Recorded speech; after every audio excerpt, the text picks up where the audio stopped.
Pro-Russia forces, including so-called Little Green Men, Russian soldiers in Russian uniforms, but with identifying insignia removed, seized control of Crimea, a Ukrainian peninsula where the majority of residents are ethnically Russian. Soon after, authorities hold a disputed referendum in which Crimean voters choose to secede and join Russia. Brussels calls the referendum illegal and illegitimate, and Washington promises it will never be accepted. Russia annexes Crimea on March 21st, though the UN General Assembly votes 100-11 against recognizing the referendum result, and Russia is expelled from the Group of Eight. A month later, Putin admits that Russian soldiers were involved in the annexation and justifies it as a way to protect ethnic Russians allegedly threatened by violence from Kiev. Russia provokes an armed separatist movement to seize government buildings across eastern Ukraine's Donbass region. Ukrainian forces resist, but are wary of sparking a much wider war, with Russian troop buildups reported along the border. By early 2022, fighting has resulted in more than 14,000 deaths, a quarter of them civilians, and 2 million internally displaced Ukrainians. Parts of two regions, Donetsk and Luhansk, declare themselves independent republics. Petro Poroshenko, a pro-West oligarch, wins an outright majority in the first round of Ukraine's presidential election, surprising many. Poroshenko promises to fix the economy by aligning Ukraine with Europe and to root out corruption that has trailed Ukraine since its independence. U.S. President Barack Obama's administration signals interest in helping Poroshenko battle corruption and assigns Vice President Joe Biden as its chief envoy for Ukraine. A Malaysia Airlines flight from Amsterdam to Kuala Lumpur is shot down by a surface-to-air missile over eastern Ukrainian territory controlled by Russian and Russian proxy forces, resulting in the death of all 298 people on board. A Dutch-led investigation later finds that Russia bears responsibility, with the missile having been provided by a Russian army brigade, but Russia denies responsibility. Russian units enter Ukraine to push back Ukrainian forces that were on the verge of regaining control of Donbass. Shortly after, negotiators conclude the first Minsk agreement, aimed at ending the fighting. However, its terms are not implemented, and fighting continues along the line of contact. Putin and Poroshenko meet in Minsk to negotiate a ceasefire in eastern Ukraine. They reach an agreement, shepherded by French President François Hollande and German Chancellor Angela Merkel, that outlines 13 steps to end the war, including an immediate ceasefire and the withdrawal of all heavy weaponry in order to create a security zone. Fighting and shelling along the line of contact still flare up from time to time. Both sides trade accusations on violations of the deal, though international observers place more blame on Russian and Russian proxy forces. Under President Donald J. Trump, the United States approves lethal arms sales to Ukraine, moving beyond the non-lethal military assistance that the Obama administration had allowed. That summer, Trump had named Kurt Volker as his special envoy for Ukraine negotiations. Prior to that, the U.S. Congress created the Ukraine Security Assistance Initiative, which authorized hundreds of millions of dollars in additional military aid for Ukraine. The Ecumenical Patriarch of Constantinople, the leading authority for Orthodox Christianity, recognizes the independence of the Ukrainian Orthodox Church, formally severing it from the Russian Orthodox Church, which has close reported ties to the Kremlin and had overseen the Ukrainian Church for centuries. Russia accuses the United States of encouraging the break in order to weaken Moscow, and a Kremlin spokesperson reissues a promise to defend the interests of Russians and Russian speakers. Volodymyr Zelensky, a television comedian and political novice, wins a presidential runoff with more than 70% of the vote, defeating Poroshenko. 2 months later, Zelensky's party also wins a majority of parliamentary seats, marking the first time since independence that Ukraine's president has a majority party in the parliament. Zelensky had campaigned against corruption and poverty and pledged to end the war in the East. Many saw the vote as a rejection of Poroshenko and his failure to root out corruption.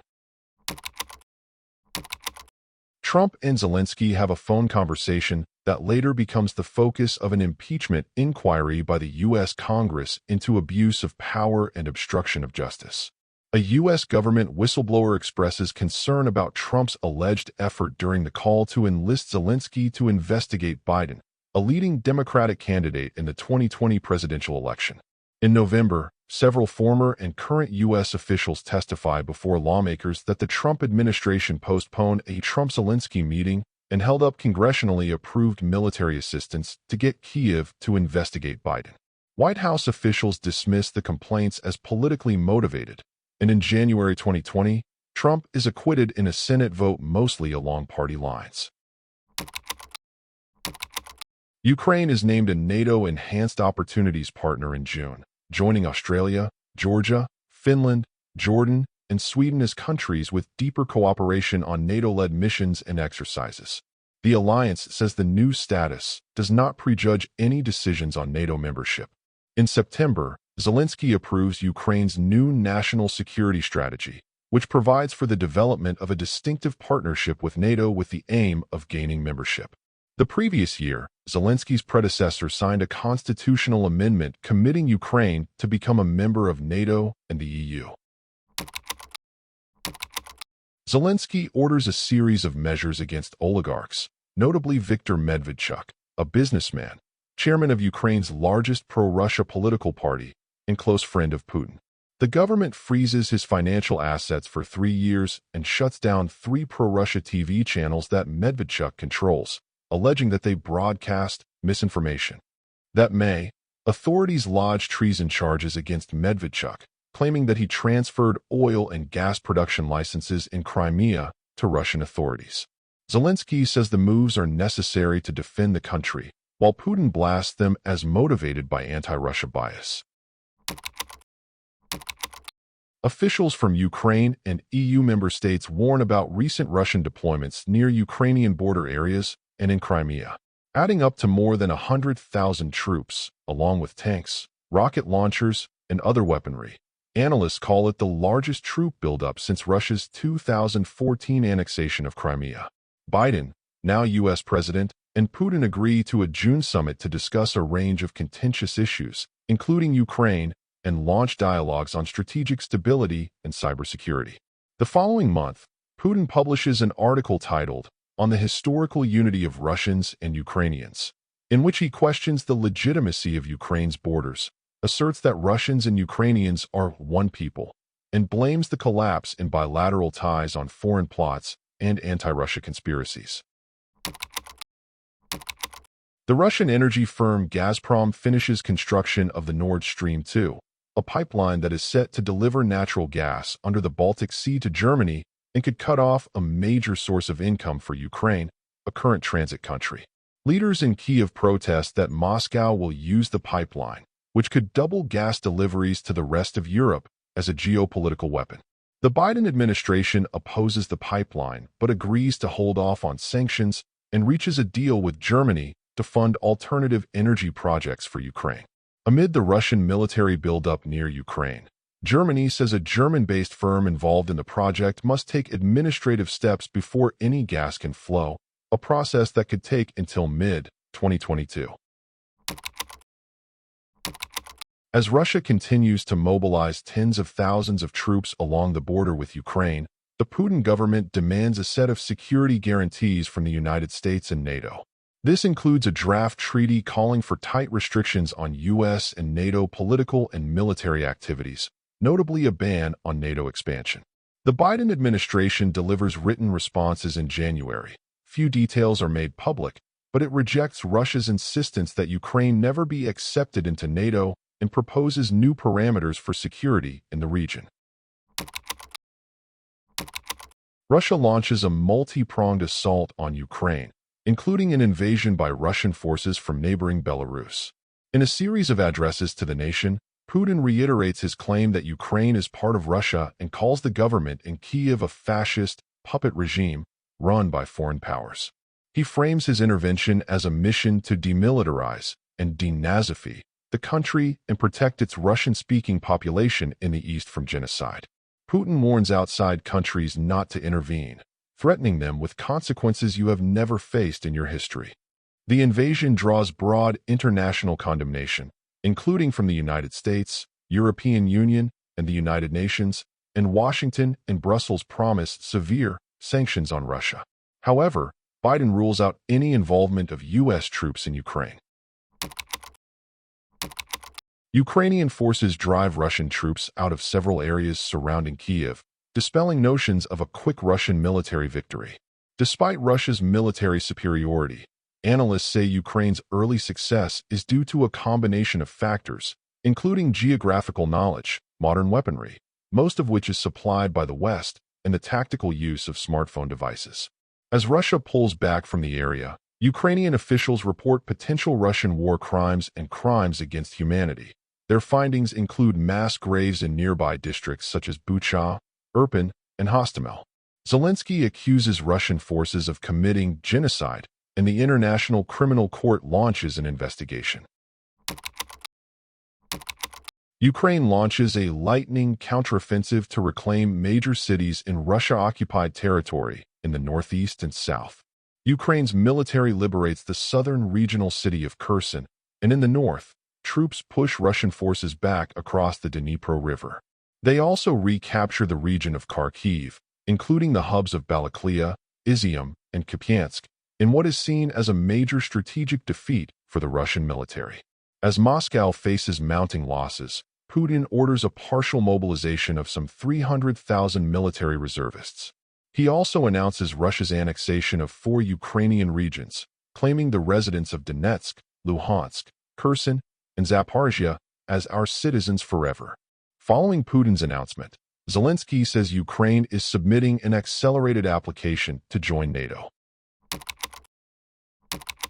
During a visit to Washington, Ukraine's president urges U.S. lawmakers to continue providing aid and weapons to bolster Kyiv's defenses through the winter. Since the outbreak of the war, Ukraine has become by far the largest recipient of U.S. foreign aid, the first time that a European country has held the top spot since World War II. Dozens of other countries, including most members of the EU and NATO, provide Ukraine with large aid packages during the first year of the war. Many countries have also given Ukraine advanced weapons systems, including the United States. Zelensky's Washington trip is his first out of the country since the war began, and it comes as Congress debates a spending bill that includes an additional $45 billion in aid to Kyiv that is ultimately approved. Russian forces declare control of the eastern city of Bakhmut after nearly a year of fighting in the longest and bloodiest battle of the war so far. It marks the first claimed Russian victory of a large Ukrainian city since summer 2022, though Ukraine says its forces continue to fight for control of Bakhmut. U.S. intelligence estimates that Russian casualties from the months-long battle amount to some 100,000, which includes 10,000 members of the Russian private military company Wagner Group. Ukraine's military goals are to reach the Russia-occupied cities of Berdyansk and Melitopol, as well as disrupt Russian supply routes by cutting Moscow's land connection to the Crimea. Expectations in Ukraine and the West are high following the previous year's successful counteroffensive in the northeast and south, and Kyiv's success in this campaign could lead to more financial and military aid. On the battlefield, Ukraine's military is equipped with extensive artillery and ammunition, but it faces established Russian defensive infrastructure, including ditches, landmines, and trenches. The counteroffensive is slow, and Ukrainian troops make only incremental gains over the next several months.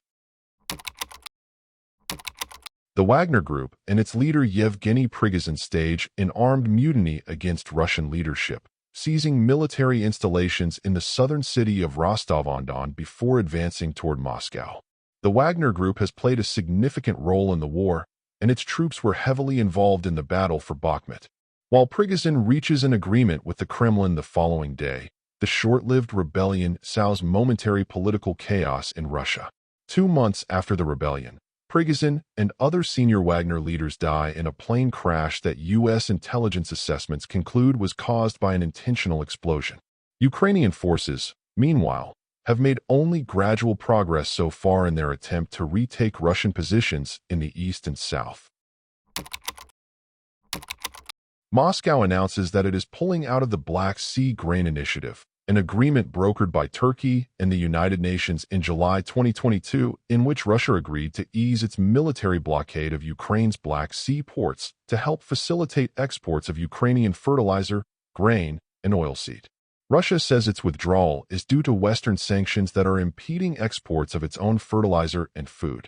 Russia's exit from the deal generates alarm in many lower-income countries in Africa and the Middle East that are grappling with food insecurity and rely on Ukrainian grain. But Ukraine pivots and makes use of so-called solidarity lanes, alternative routes via rail, road, and rivers that were created shortly after the war broke out and allow Kyiv to transit food through neighboring countries.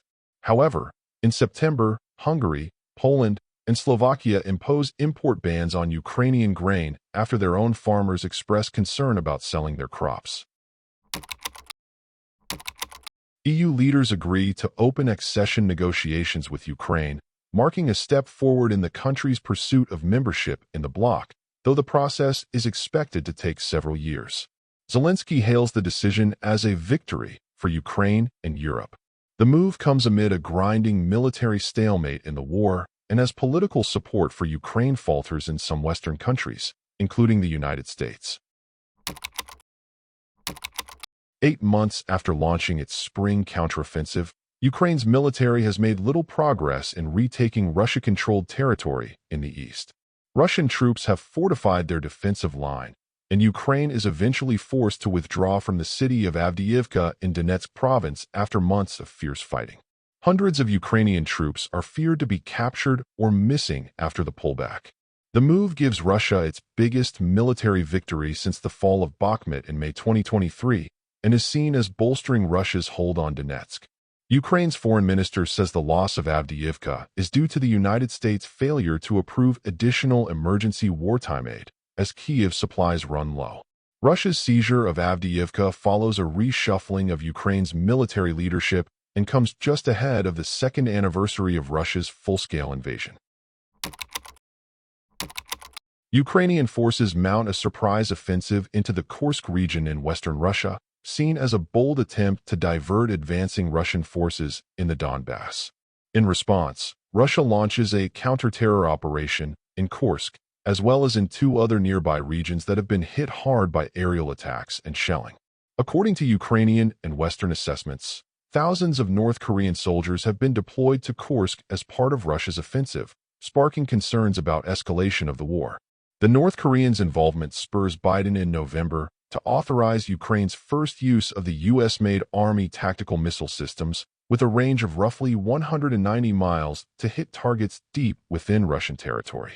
More than 6 months after Ukraine's initial offensive, Russian forces have regained control of up to half of the territory that Ukraine initially captured. Amid a flurry of diplomacy in Europe, senior U.S. and Russian officials meet in Riyadh, Saudi Arabia, to discuss the war in Ukraine. The high-level talks between U.S. Secretary of State Marco Rubio and Russian Foreign Minister Sergei Lavrov are the first since Russia launched its full-scale invasion 3 years prior. No Ukrainian or other European representatives attend. Days before the U.S.-Russia talks at the Munich Security Conference, Zelensky warns against any agreement without Ukrainian involvement, prompting critical statements from Trump, who escalates to charges that the Ukrainian president is a dictator and that elections are needed in Ukraine. Zelensky also calls for the creation of a European army in response to Russia's military buildup on the continent.